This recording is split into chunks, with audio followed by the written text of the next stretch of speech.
Welcome to our posts. Today we will see stories of r/malicious compliance. Can't work on your laptop without my name badge? Guess it wasn't that critical. I worked for a university IT department as a student worker for a little over 4 years. We had a sister department, the Media Center, who loaned out laptops, projectors, and other technology to professors as needed. In my 4th year in employment, I was on a first-name basis with nearly all the employees of the university, including the head of the Media Center. We'll call her Karen, because obviously, Karen was the queen of her kingdom and had quite a few obnoxious rules in place, but most importantly was an ironclad employee ID policy for checking out laptops. Under normal circumstances, I completely agree with this policy. However, this wasn't a normal circumstance. We got a call from her at 4:40 on a Friday. We closed at 5, that a laptop she was trying to loan out to a very important professor wasn't able to log into the network, and she requested we come look at it. Sure thing. I make the 10-minute walk across campus from our office to the Media Center with my toolkit. When I get there, I see the professor and Karen and ask to see the laptop. She says, "Wait, Saucer, you need your name badge." Where is it? Flash to my name badge, clipped to my jacket, hanging on a coat rack in the ITS office. Ah, it's on my jacket, Karen. I forgot to grab it rushing over here. I chuckled a bit. Deadpan, she says, "Saucer, you can't work on this until you go get your badge." Karen, I thought this was an emergency. Do you need me to fix this right now? Yes, of course, Karen explained, but we still need to always follow policy. Fair enough. Policy is incredibly important. I'll go get my name badge. I left the office, trekked the 10 minutes back to my office. Then I picked up the phone and called her. "Hey Karen, just letting you know that because it's 5:20 and policy states student workers can't work after hours, I'll have to come back Monday. Have a great weekend." She fumed at me for a few minutes until I essentially hung up on her. Policy is very important. Next story. You want your magazine? Fine, I'll deliver it right to your hand. Recently, I am 15 female, started getting complaints on the paper round I work. I work a paper round for extra income since I'm not 16 yet and legally in the UK cannot get a proper job. I've had it for 2 years. Lately though, about 2 months or so, I got a new house on the round and they've been nothing but a pain. Not only is it out the way of my round, so pretty much a hassle to get to, they have to be very rude too. Lately, my boss has been forgetting to put magazines into the papers and they've constantly been complaining, resulting in me getting reprimanded. That in itself isn't bad, but they've yelled at me for not closing their gate properly, getting too close to their Ring doorbell and waving at their child from the window in the morning, all small things that led to this malicious compliance. 5 weeks ago, however, they were still complaining about getting no magazine despite me making sure before I delivered that it went through and I was getting tired. The next time I delivered their papers, I knocked. Bear in mind, I have to get these papers delivered quickly, so it was 6 a.m. at this point. However, I knocked and knocked until the wife of the grumpy guy opened the door, half asleep and looking agitated. She coughs slightly and in a typical Karen voice she goes, "What the hell do you want?" I look at her with fake stun as if I don't know what I'm doing and tell her I'm just delivering the magazine like you asked. At this moment, she knew she couldn't complain because 1. Her Ring doorbell caught it all, and 2. I had physically handed it to her, this time, undeniable proof. For the next upcoming weeks, I knocked until they answered the door, making sure to knock extra loud. This morning, however, the husband answered the door and he looked defeated. He flat out looked at me and apologized. In his words, "At least we get it. We're sorry about the complaints. Please stop knocking so early and just get the paper through the door." After that long round, nothing felt more satisfactory than the sweet taste of malicious compliance. I may be underpaid, but it was all worth it to see that face. Next story. I want a doctor to place my IV. This story takes place a few years back when I was doing a clinical rotation in phlebotomy for my degree in medical laboratory science. I was placed in the ED, emergency department, of a local hospital, practicing poking patients and drawing their blood.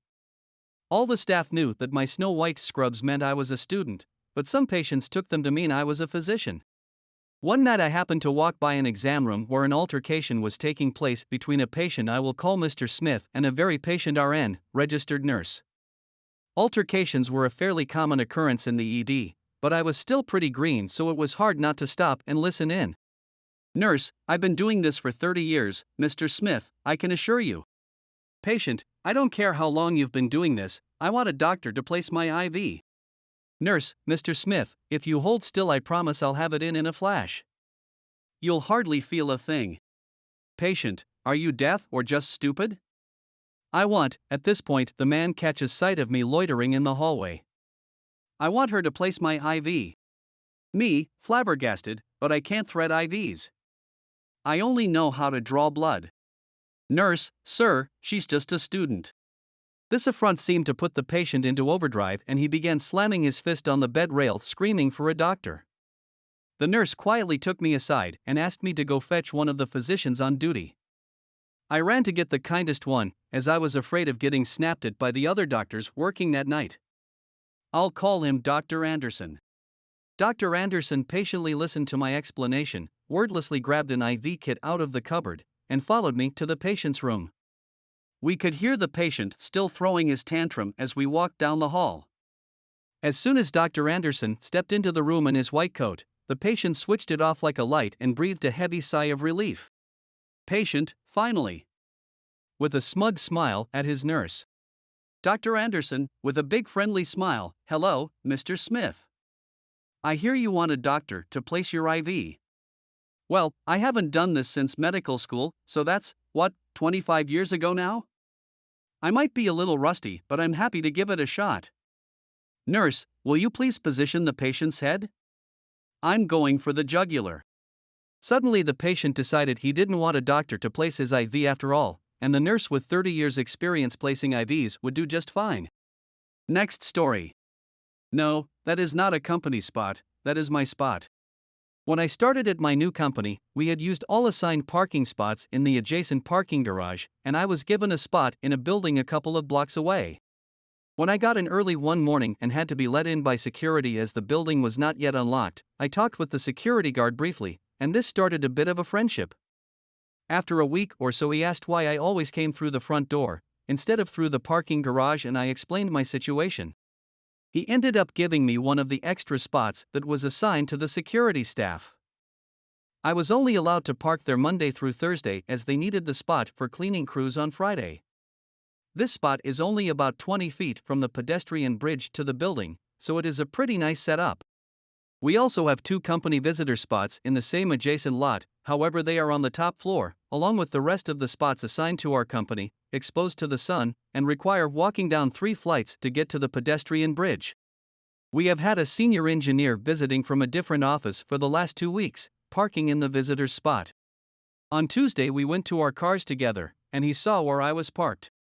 Well, when I got to work yesterday, he was already in my parking spot. I headed up to one of the visitor spots and let him know that he needed to move his vehicle out of my spot, or his car might be towed. We are right downtown and have many people who park in this garage without permission. He told me that it was fine, don't worry about it, it was a company parking spot, and that could just stay in the visitor's spot. I told him that I really did not think that was a good idea, and tried to explain, but he brushed me off. I followed up with an email letting him know that the spot was not leased by our company, but that I just had permission to park there until a spot opened in the garage. I parked in my assigned spot in the other parking garage. Bossman does not like non-visitors parking in the visitor's spot, so I was not about to stay there, and didn't worry about it, just like I was told. Well, come lunchtime, senior engineer comes storming back into the office.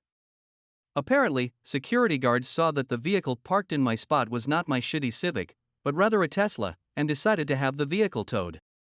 Not exactly sure what came of this, and I bet I will find out later today, but I am happy that I sent the CYA email, as senior engineer outranks me by a considerable margin, and I do not need someone thinking that I left him high and dry out of spite.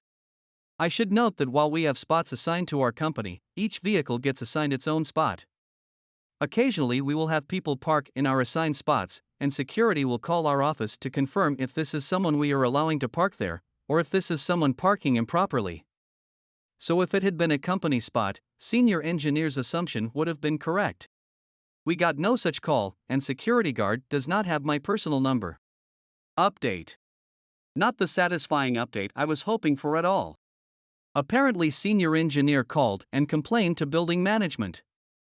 He explained the situation, and it turns out that security did not have the authority to allow me to park in this spot. Sounds like security guard got chewed out, and I am really hoping this did not impact his job.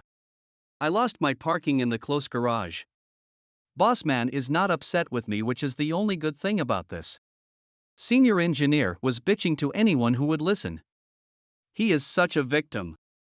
No idea who had to pay tow fees, but I am pretty confident that senior engineer did not. Update 2. I was able to speak with security guard on my way to lunch today. Apparently his boss did not chew him out, and I guess that was passed on to senior douchebag to appease him. Yes, security guard was told that he could not give out the spot, but that was it. He was quite surprised when I told him what I had heard. I hope you guys like this video. If you did, make sure like, comment, share and subscribe the channel or posts.